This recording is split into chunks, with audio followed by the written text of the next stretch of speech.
Здесь мы достаем новые пустые рюкзаки. Малогвардейцы каждый день собирают портфели для школьников Лисичанска и Рубежного. Работа отлажена. Сначала кладут тетради, потом пластилин и гуаши. На финише мелкие предметы – точилки и карандаши.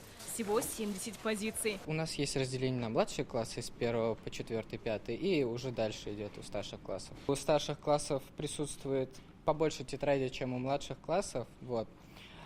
Также у них есть циркули, калькуляторы. Пока в начальном классе они учатся считать, и им пока это не нужно. Ранцы получат все ученики школ Лисичанска и Рубежного с 1 по 11 классы. Это более 2500 наборов. Каждый собран по рекомендациям специалистов Минобра. Портфели также получат 100 преподавателей. Они выглядят вот таким образом. Внутри каждого 15 принадлежностей. Это журналы, ежедневники, пенал, мелкие красные ручки. Ну и куда же без школьной указки. В том году уже направили ребятам больше 4000 рюкзаков. Приезжаешь с гуманитарной помощью, и ты видишь, что по улицам Лисичанска или Рубежного уже идут ребята с нашими рюкзаками. Рюкзаки формируют при поддержке Раисы Татарстана в рамках ежегодной республиканской акции «Помоги собраться в школу». За 16 лет проекта канцтовары получили более 200 тысяч первоклашек из малообеспеченных семей. В 2020-2021 году больше внимания мы старались уделять детям наших медицинских и семей медицинских работников.